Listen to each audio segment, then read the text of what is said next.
दोस्तों, आज जो कॉमिक्स हम पढ़ेंगे उसका नाम है पिकलू और नोटों के व्यापारी। ये कॉमेडी कॉमिक्स है पिकलू की। तो पढ़ते हैं इसको।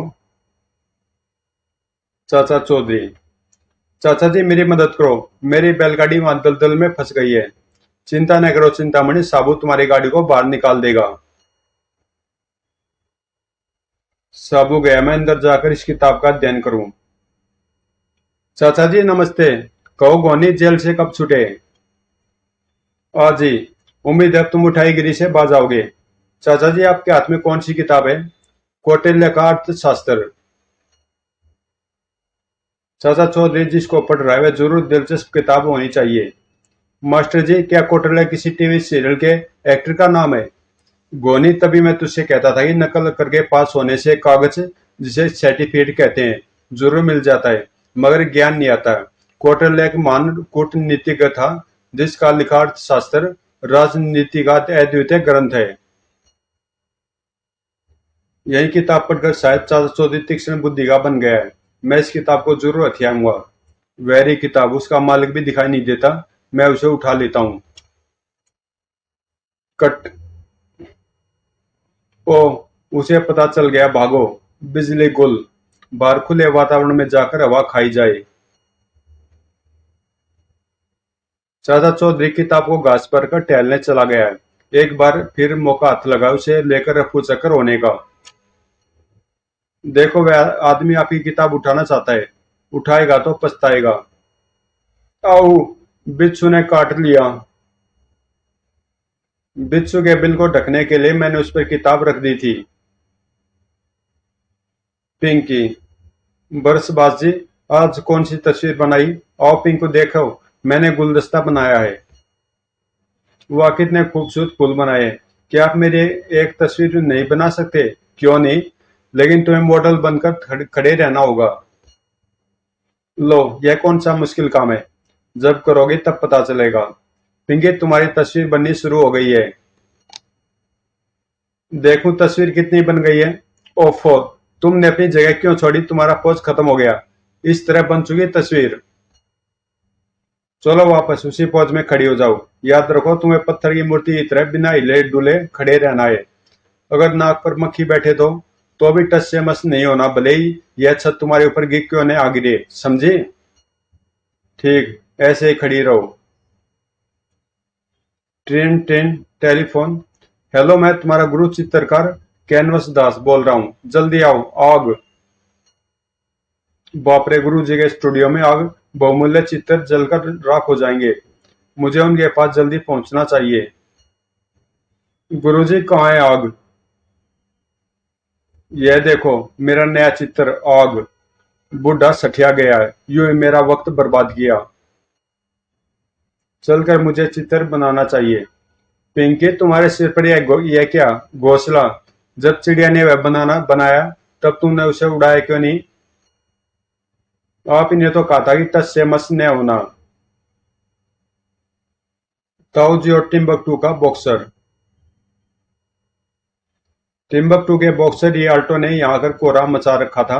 उसने देश भर के बड़े बड़े बॉक्सरों को धूल चटा दी। एक दिन ताऊ जी रुमझुम के साथ उधर से गुजरे। आइए आइए, भारी इनाम पाने का सुनहरी मौका।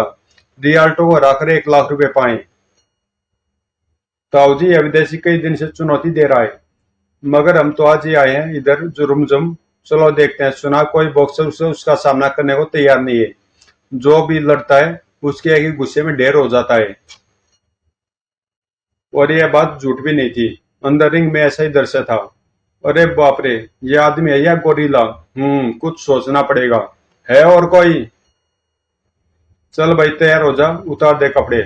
मैं? नहीं नहीं ताऊ जी, वह यह मुझे तो सीधा चाटा चांद पर ही बेचकर दम लेगा।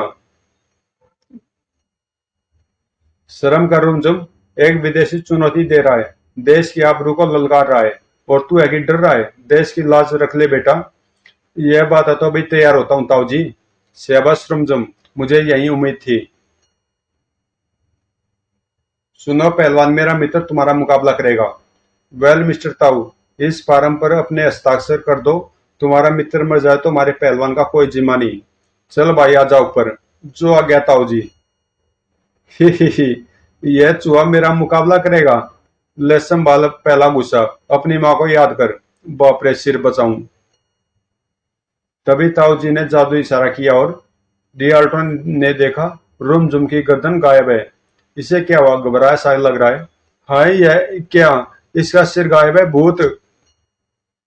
और रियाल्टो चकराकर ढेर हो गया। अरे, मैंने तो भी हो गया काम से। धम। 1 2 3 4, 100 तक भी गिनोगे तो यह उठने वाला नहीं। रुमझुम जीत गया। ओ चल भाई पुत्र, अपना काम तो हो गया, अब यह किसी को चुनौती नहीं देगा।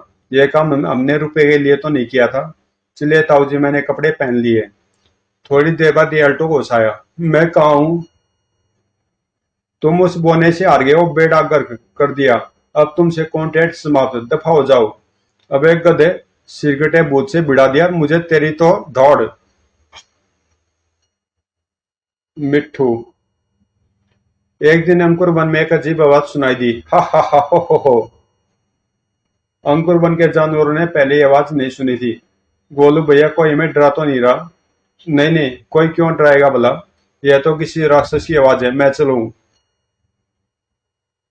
हो सकता है गोलू बालू ठीक कहता है। इतनी गरजदार आवाज, ओह, मुझे तो डर लग रहा है, अपने घर चलूं।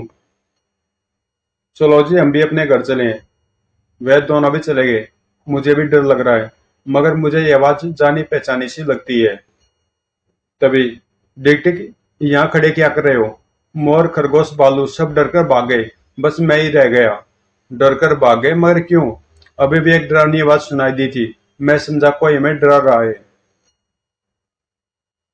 आवाज इतनी गरजदार थी कि लगा जैसे कोई राक्षस हंस रहा हो। ओह, फिर हा हा हा हो। अरे बाप रे, यह तो कोई राक्षस ही है। मैं चलूं? भोला आते जाते डिक के पैर भी उखड़ गए। भोला दादा भी डर गए। जरूर यह कोई राक्षस ही लगता है। ऐसे में मिट्ठू मिल जाए तो अच्छा हो। देखते देखते देखते अंकुर वन में सन्नाटा छा गया। हर जानवर अपने ठिकाने पर छिपकर बैठ गया। तभी, अरे आज इतनी खामोशी, ये सब कहाँ चले गए? सब लोग जा कहाँ सकते हैं? डिक टिक, बालू, बोला भैया, खोखो, चंगू मंगू कहाँ हो? सब लोग कहाँ हो? उत्तर में कर आवाज सुनाई दी। हु हा हा हा हा। इतनी डरावनी आवाज किसकी हो सकती है? अंकुर वन में तो किसी की आवाज भी ऐसी नहीं है। लगता है इसी आवाज को सुनकर सब डर गए और छिपकर बैठ गए। देखता हूँ क्या चक्कर है। मिट्ठू ने इधर उधर देखना शुरू किया। आवाज की दिशा तो में यहाँ तक तो कोई नजर नहीं आया, और आगे देखूं, इधर भी कोई नहीं है। फिर तभी, हो हा हा हा। हु हा हा हा हा। अरे, फिर वही आवाज, लगता ही है कहीं करीबी ही से आ रही है। दूसरे पल मिट्टू ठीक उसी स्थान पर था। शैतान कहेंगे, सबको डरा दिया। खो खो, ये लाउड स्पीकर कहां से उठा लाए? इसमें तुम्हारी आवाज डरावनी निकल रही है। आओ मिट्टू भैया, मैं तुम्हें एक शानदार तमाशा दिखाना चाहता हूँ। यह तमाशा तुम ले कहां से आए? किसी से छीन लिया क्या? नहीं मिट्टू भैया, छीना मीना नहीं है। कहावत है कि भेड़िया खाए तो मुंह लाल, न खाए तो भी लाल। संसार के सारे बंदर अपनी छीना झपटी के लिए मशहूर हैं। पूरी बात तो सुनो पहले। मैं कल शहर गया था, वहां एक चूरन बेचने वाला इसमें बोल बोल कर अपना चूरन बेच रहा था। बहुत से बच्चे भी खड़े थे। चूरन वाला मुफ्त में चूरन चखा जो रहा था। मैं भी एक छत पर रुककर देखने लगा। चूरन देख मुंह में पानी भर आया होगा। सो तो है मिठू भैया, झूठ नहीं बोलता। तुम्हारे साथ भी यही होता। मैं जरा रुका ही था कि एक बच्चे ने मुझे देख लिया। बोला, बंदर मामा चूरन खाओगे? सोचा इसने मामा का है, प्यार से बोल रहा है, थोड़ा नीचे उतरकर इसका दिल रख ले। मगर नीचे आते आदमी के असली रूप का पता चल गया। एक पत्थर मेरे आकर लगा। मैंने झुकाई देकर बचाया, मगर फिर क्या था, ऐसा लगा जैसे सामने रावण सेना खड़ी हो। हर बच्चे के हाथ में पत्थर था। वह शोर मचाकर पत्थर फेंकने लगे। मरता क्या ना करता, मैंने भी बंदर झपकी दिखाई। दांत किचकिचाकर नीचे कूदा कि बच्चे भी चीखे मारते भाग खड़े हुए। साथ ही चूरन वाला भी अपना थैला और लाउड स्पीकर छोड़ भागा। मुझे गुस्सा आ रहा था। मैं यह उठाकर भाग आया।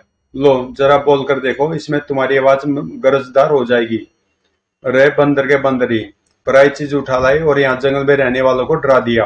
अब जल्दी से सबका नाम लेकर पुकारो। वह सब अपने अपने घरों में छिपे बैठे हैं। गोला काका, गोलू भैया, मैं खोखो बोल रहा हूँ। डिग डिग, चंगू मंगू, सब आओ।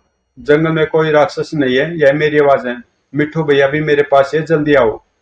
सबसे पहले डिग डिग हिरण निकला। मैं पहले ही कहता था कि यह आवाज जानी पहचानी है। खोखो ऐसी शरारत करता ही रहता है। थोड़ी देर में मेरे कारण सबको परेशानी हुई, मैं क्षमा चाहता हूँ।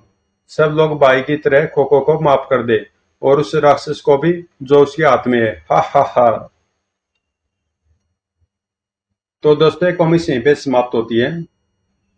इसमें 3-4 कॉमिक्स और थी जो बिना चित्र वाली थी, जैसी जैसी स्टोरी टाइप में होती हैं, तो वे मैंने हटा दी थी, इसलिए कॉमिक्स जल्दी खत्म हो गई। तो मिलते हैं किसी अगली कॉमिक्स में।